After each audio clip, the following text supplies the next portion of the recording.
summer from production age. Two cops caught up in a world full of drugs, sex, and betrayal. Skin Pencil 3.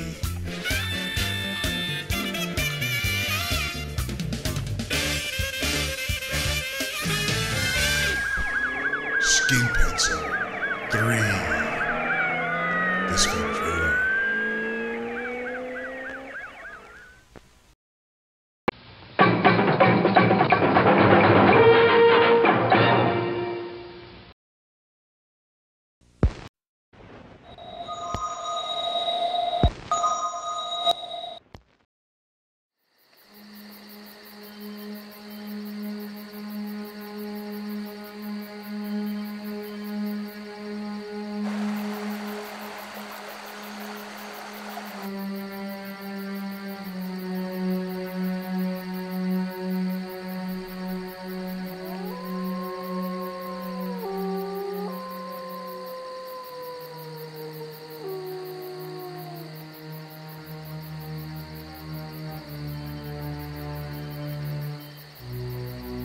Monster Hunter.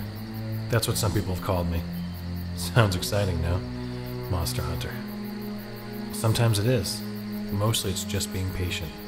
Waiting, watching, becoming part of the landscape.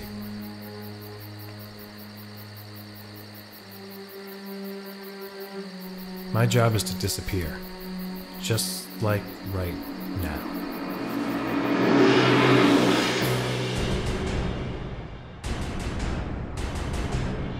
Sometimes things work out fine.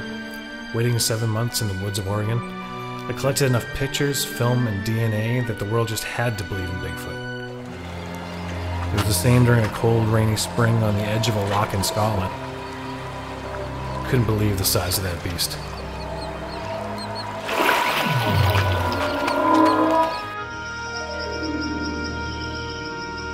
It's not always so easy. There's the thing flying around Pleasant Point, Ohio that realized I was on its trail. Old Mothman wasn't too pleased and came down to me or him. And I don't care how endangered you are, it's not going to be me.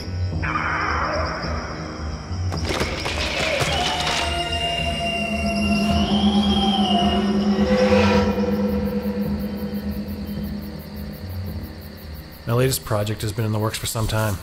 All my life, actually. Of my pursuits, this one had proven the most elusive. For decades I've researched, tracked, waited, and watched, but this man that the rest of the world might call Nosferatu, or Count Orlok, or Dracula, just led me from one dead end to the next. I would follow patterns in unsolved missing person cases reported throughout the years. This took me from crumbling castles to remote villages. For all my efforts, all I had was a sketch of what he was supposed to look like. It said love comes to you when you least expect it.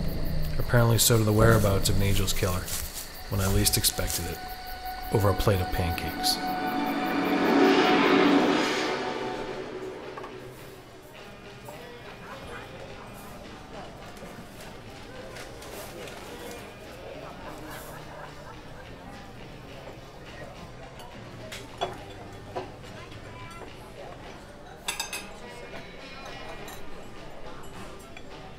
Countless hours, dollars, and lives have evaporated while searching for him.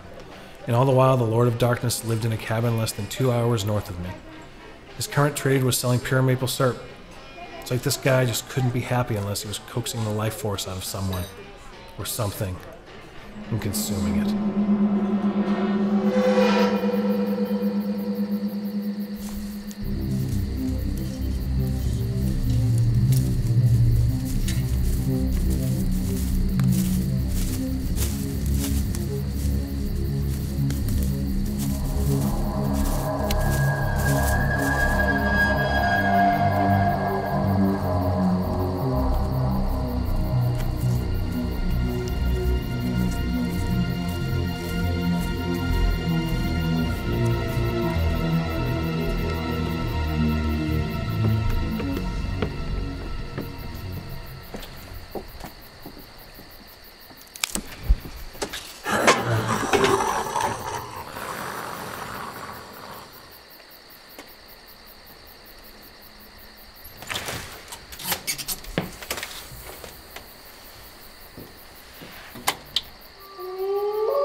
Please, Mr. Carver, come in.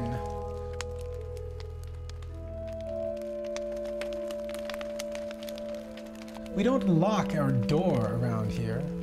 There's no need to sneak about.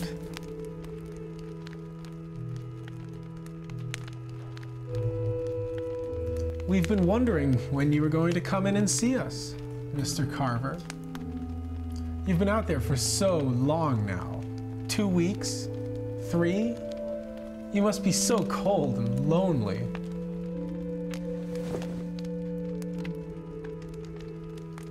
Well, I see you haven't come for the syrup.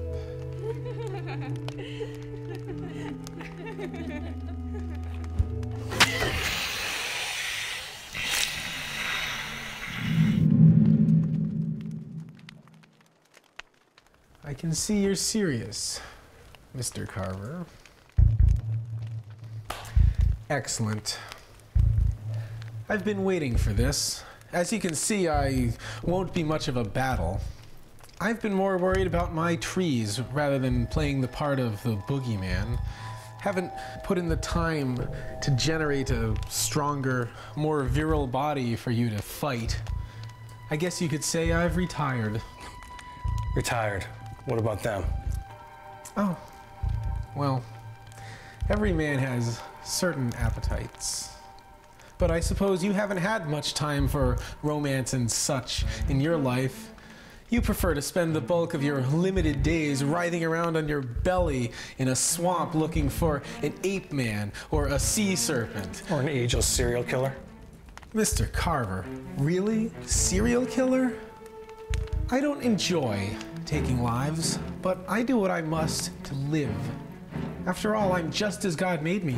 You can take your condition up with God. You're about to meet him. I'm ready for it. I grow weary of existence. That's why I've allowed you to come here. You are carrying out a very special act, which is why I'd like to offer you a parting gift. No thanks.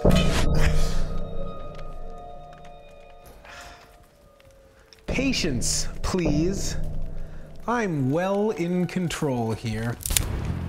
But have my assurance, you will get what you came for, and so much more.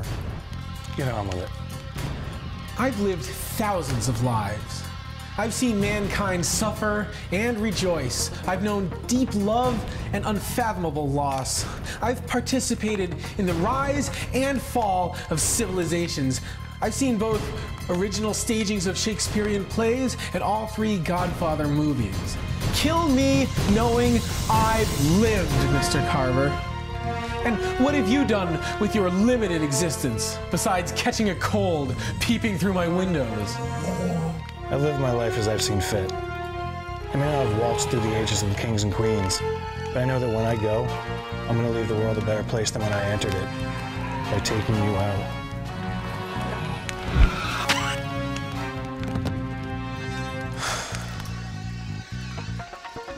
Man has so little time. Such a cruel curse. You work so hard, Mr. Carver. I've been observing you, and I respect your convictions, however misguided they may be. That's why I'd like to bestow upon you my one gift, the gift of eternal life. Thank you, I'm fine. What I'm offering you, sir, is no trifle. What I offer is immortality. All your life, you've tried to understand the mind of the monster. I give that to you now. What you're offering me is a chance to become a monster like yourself. I'm trying to end this menace, not pick it up and run with it. So thank you for your offer, Mr. Maul. But if you don't mind, I'd like to get on with this and enjoy the few precious years I have left. You're a fool! Tell me, who are you to deny my offer? Me? I'm a man. Just a man, Mr. Maul. And for all your skipping through the ages, it's been man who's been dreaming and doing. You're just a witness who's overstayed its welcome.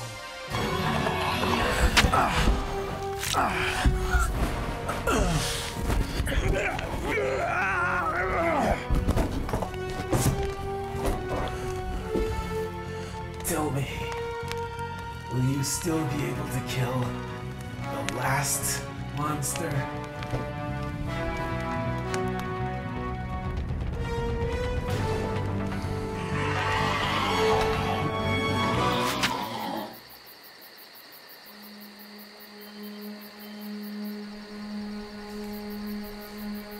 I'm very much the same person.